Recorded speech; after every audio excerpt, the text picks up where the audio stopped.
दोस्तों, मैं प्रकाश आपका फ़ेस स्वागत करता हूँ अपने यूट्यूब चैनल प्रकाश अग्रवाल में।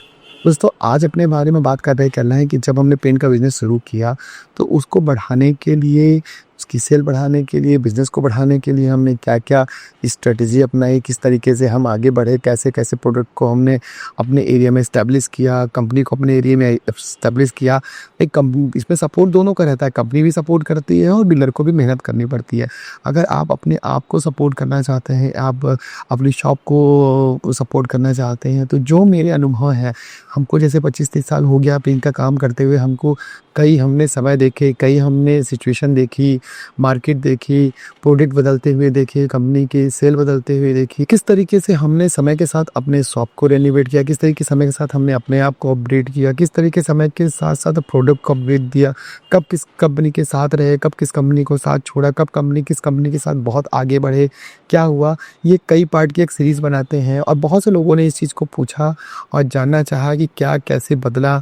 तो बड़ी मज़ेदार सीरीज़ होने चल रही है। आज अपने ब्लॉग में हम थोड़ा-सा बताएँगे किसी एक प्रोडक्ट के बारे में, किस तरीके से हम एक प्रोडक्ट को एस्टेब्लिश करने के लिए कितनी मेहनत किए थे, क्या-क्या आर&डी किए थे, उसके बारे में हम बताने चल रहे हैं। तो जानते हैं कि क्या चीज़ें हुई थी, कि कैसे किसी प्रोडक्ट को अपडेट किया, कैसे उस चीज़ को बेचने के लिए क्या-क्या मेहनत, कैसे पेंटर को हमने बुलाया, कैसे पेंटर को समझाया, कैसे कस्टमर को डील किया, ये सब चीज़ों को लेके पूरी सीरीज़ बना रहे हैं। और आज की सीरीज़ में एक छोटी-सी स्टोरी भी बताएँगे कि हम कैसे किसी प्रोडक्ट को बेचने के लिए हमने अपने तरफ से कैसे रिवॉर्ड पॉइंट किया, क्या-क्या चीज़ किया। तो ये धीरे-धीरे बहुत सी चीज़ें, क्योंकि बहुत सी ऐसी यादें इतनी पुरानी-पुरानी होंगी कभी-कभी, लेकिन वो ऐसी यादें हैं कि उससे हमें लगता है कि उस चीज़ को सीख के हम आगे बढ़े हैं। और एक जुनून शुरू से तो रहा था कि जब हमने पहली बार एशियन पेंट का कलर आइडिया स्टोर देखा था, तो वो दिल्ली के कनॉट प्लेस में बना था। तो वो देखने के बाद लगा कि हम उस स्टोर को बनवाएँगे, चाहे किसी भी समय, लेकिन बनवाएँगे। और हमने उस चीज़ को बनवाया। कलर आइडिया स्टोर हमारे शहर का पहला कलर आइडिया स्टोर था। लोगों ने बहुत मना किया, ये सब चीज़ें हुई थी, लेकिन हमने बनवाया और उसका बड़ा बेनिफिट मिला। उसके बाद हमने बहुत सोच रखा था कि हम पीसी डीलर बनेंगे, एशियन पेंट का जो प्रिविलेज क्लब होता है उसे पहुँचेंगे, लेकिन वो हमने तब सोचा था जब हमारी साल की सिर्फ 10 लाख की हुआ करती थी, तब हमने सोचा था। लेकिन हाँ, उसके वो पीसी क्लब हमने किया, लगातार हम 5-6 साल तक पीसी क्लब में मेंबर भी रहे और हमने काम भी किया उसमें। तो एक सिचुएशन समय के साथ, और ये भी देखना पड़ता है कि समय के साथ अब कौन सी कंपनी के साथ जुड़ना ज़रूरी है। ये भी देखना बहुत ज़रूरी होता है किस कंपनी का क्या फ्यूचर है, ये सब चीज़ों को देखना बहुत ज़रूरी होता है। तो दोस्तों, होता क्या था ना, ये पहले की मार्केट बहुत अलग हुआ करती थी। मतलब आज से करीब 20 साल 25 साल पहले पेंट बेचने के तरीके, पेंट की क्वालिटी, पेंट के कौन-कौन से प्रोडक्ट बिकते थे, ये सब चीज़ें अलग थी। आज का डेट पूरी तरीके से मार्केट बदल चुकी है। लेकिन पुरानी चीज़ को सोचना, समझना बहुत ही ज़रूरी होता है और उसे सीखना बहुत ज़रूरी होता है। इसलिए ज़रूरी है कि हम लोगों को अपनी बात बताएँ। लोग, हो सकता है अगर इसमें से आप 10% भी सीखते हैं, तो हो सकता है आपके लिए फ़ायदेमंद होगा, या हो सकता है कुछ ऐसी चीज़ें इसमें निकल के आए जो आपको स्लाइड करे। कुछ हमारी शॉप की पुरानी वीडियोज़ भी फ़ोटोज़ हैं कि हम पहले कैसे शॉप को रखते थे। देखिए, शॉप को हमने हमेशा अपडेट रखा है, चाहे हम कलर आइडिया स्टोर हो या ओल्ड शॉप हो, हमेशा हमने अपडेट रखा। समय के साथ-साथ हमने अपने स्टोर को चेंज किया, हमने अपने बैठने के तरीके के चेंज किया, हमने कार स्वैप मशीन बहुत पहले लगा रखी थी। अभी हम इसमें कई फ़ोटोज़ भी आपको दिखाएँगे कि पहले मेरी शॉप कैसी थी, जब हम एशियन एक्सक्लूसिव करते थे। फिर बाद में हमने नेरलक पे बहुत फ़ोकस किया था, वो कैसे स्टोर थे, कैसे हमने इसको सजा के रखा था। ये सब चीज़ें भी हमने आपको फ़ोटो में दिखाने की बात की है। वो लास्ट में कुछ एक स्लाइड डाल देंगे जिसमें आप देखिए मेरी पहले स्टोर थी कैसी थी, अब आज की डेट में हमने अपने स्टोर को, वो तो मैंने वीडियो बना के डाला भी है। दोस्तों, एक स्टोरी बताते हैं कि बहुत पहले की बात है कि जब उस समय एशियन पेंट के 2 ही डिस्टेंपर आया करते थे, जिसका नाम था सिंथेटिक डिस्टेंपर और एक्रेलिक। ट्रैक्टर सिंथेटिक डिस्टेंपर और tractor acrylic distemper. But Berger और नेरोलैक के डिस्टेंपर एक ही आते थे। बर्जर में बाइसन डिस्टेंपर, नेरोलैक में ब्यूटी डिस्टेंपर। ठीक है, होता क्या था कि डिस्टेंपर के उसमें बहुत बड़ी मार्केट हुआ करती। डिस्टेंपर एक ऐसा प्रोडक्ट हुआ करता था, तब उतने प्रीमियम प्लास्टिक फिनिश पेंट नहीं बिकते थे, ना कि ट्रैक्टर मशीन इतने बिकते थे, ना बहुत ज़्यादा रॉयल बिकते थे, रॉयल ना एस बहुत बिकता था। मतलब इस तरीके से जो प्रीमियम प्रोडक्ट बहुत कम बिकते थे।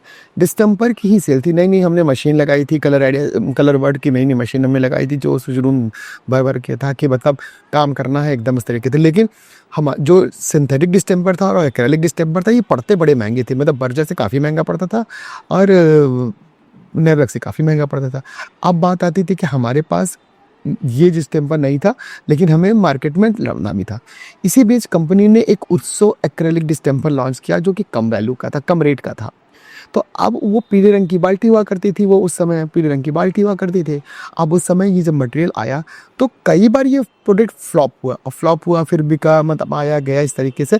लेकिन लोगों के दिमाग में ट्रैक्टर डिस्टेम्पर गूंजता था, मतलब ट्रैक्टर डिस्टेम्पर बहुत बिकता था, लेकिन उसमें डीलर की मार्जिन बिल्कुल कम थी, बिल्कुल रेट ही नहीं पड़ता था, इतना महंगा पड़ता था कि हम वर्जन एक्रेलिक डिस्टेम्पर या नेरोलैक ब्यूटी एक्रेलिक डिस्टेम्पर के आगे एशियन पेंट का वो इतना बिक नहीं पाता था हमारे काउंटर से। फिर आया जब उत्सो डिस्टेम्पर आया, उत्सो डिस्टेम्पर को हमने फिर बेचने की बारी आई थी, कैसे किया जाए, किस तरीके से किया जाए, क्या होता था। अच्छा, होता क्या था कि डिस्टेम्पर में भी कलर बनते थे, कलर तो भाई कलर जो टिंटिंग मशीन लगी तो उसमें से कलर तो बनाना पड़ता था।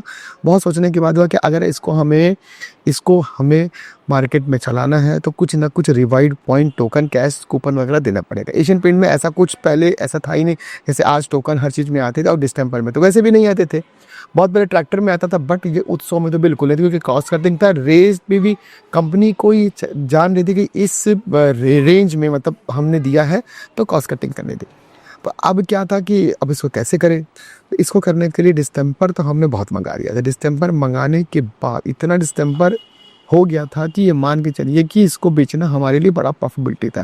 लेकिन अब इसको बेचे कैसे, पेंटर को इसको एक्सेप्ट कैसे कराएं, उसके लिए एक छोटा सा पॉलिसी, मतलब एक ऐसा मैंने जुगाड़ लगाया है कि हमने 5 रुपये का कॉइन काफ़ी ढेर सारा मंगा लिया। 5 रुपये का कॉइन जब हमने मंगा लिया तो उस 5 रुपये का कॉइन हमने करीब 10-12 हज़ार रुपये का मंगा लिया था। ठीक है, अब जब टिंटिंग होती थी, जब कोई भी वाइट भी बिकता था और कलर भी बिकता था, ठीक है, तो वाइट तो किसी भी डीलर के पास मिल सकता था, बट टिंटिंग जो हम कलर हम टिंट करते थे वो हमारा ना रहा। तो हम जब किसी भी प्रोडक्ट को, मतलब उत्सो डिस्टेम्पर एक्रेलिक डिस्टेम्पर को बेचते थे, 5 किलो में एक 5 रुपये का कॉइन, 10 किलो में 2 5 रुपये का कॉइन, 20 किलो में 4 5 रुपये का कॉइन हम अपने तरफ से डाल देते टिंटिंग, क्योंकि टिंटिंग के समय हमें डिब्बे खोलने पड़ते थे और डिब्बे खोलने के बाद हमें उसमें हम अपने तरफ से डाल देते हैं। पेंटर जब भी उस कलर को लेके जाता था, मतलब कस्टमर जब भी लेके जाता, पेंटर जब वो उस डिब्बे को पाता था तो उसको खोलता था। खोलने के बाद जब भी वो 5 किलो का डिब्बा जब उसने पानी मिला के मिक्स है तो 5 रुपये का सिक्का मिलने लगता था। और ये ऐसा रामबाण निकला, वो ऐसा तुर्क का पत्ता निकला कि वो पेंटर को ये लग गया कि इनके यहाँ का जो मटेरियल है डिस्टेम्पर में सिक्के निकलते हैं, ये कंफर्म है। और बाकी किसी में नहीं निकलते, मतलब बाकी डीलर निकाल लेते हैं, बट कंपनी ने डाला नहीं, निकालने की तो बात ही नहीं। लेकिन वो फार्मूला ऐसा काम किया कि दोस्तों दिमाग में चढ़ गया पेंटर के दिमाग में कि पीले रंग की जो उत्सव की बाल्टी है वही वाला डिस्टेम्पर लाइएगा भैया, जिसमें कि वही सही है। क्योंकि 20 लीटर में 20 लीटर में 20 रुपये का, मतलब 5-5 रुपये के 4 कॉइन मिलने लग गए थे। अब उस 4 कॉइन ने ऐसा जादू चलाया कि समझ लीजिए कि इस सेल हमारी डिस्टेम्पर की वो काफ़ी अच्छी हो गई, क्योंकि उस समय डिस्टेम्पर की सेल ही बहुत बड़ी माने लगा थे, वो बहुत अच्छी हो गई। और हमारा ये जो उत्सव एक्रेलिक डिस्टेम्पर है वो इस्टेब्लिश हो गया हमारे काउंटर में और बहुत अच्छा बिकने लगा। क्या मैंने केवल किया 5 रुपये का कॉइन 5 किलो में, 10 मतलब 5 के 2 कॉइन 10 किलो में और 20 किलो में 4 कॉइन डालना शुरू किया। और इसका इतना बेनिफिट हुआ कि लोग, पेंटर समझने लगे कि इन्हें क्या ओरिजिनल मटेरियल मिलता है, बाकी डीलर निकाल लेते हैं, जबकि ऐसा था ही नहीं। तो ये ऐसा फार्मूला बन गया कि हमारे लिए बहुत सक्सेस हुआ। तो ये एक छोटी छोटी सी स्टोरी थी कि जिसको किसी प्रोडक्ट को इस्टेब्लिश करने के लिए क्या क्या हमने किया, कैसे कंपनी ने सपोर्ट किया, इसमें हमारा क्या रोल रहा, इस तरीके से स्टोरी है। हर सीरीज़ में एक स्टोरी बताते चलेंगे, क्योंकि इतनी बड़ी सीरीज़ होगी। अब भाई 20-25 साल का एक हमारा एक्सपीरियंस है, तो वो एक दिन 2 दिन में एक वीडियो में तो नहीं हो सकता ना, तो उसके लिए हमें कई वीडियो बनाने पड़ेंगे। तो पहले सीरीज़ में आज हमने ये उत्सव एक्रेलिक डिस्टेम्पर की यो बताई। आने वाले समय में फिर से हम, मतलब नेक्स्ट वीडियो में फिर हम एक नई स्टोरी बताएंगे, कोई नई तरीके से बताएंगे क्या क्या चीज़ रहा, कैसे आए। और अब आप देखिए मेरी पुराने और नए शॉप की स्लाइड। आने वाले समय में इतना रखते हैं। Thank you very much. जय हिंद।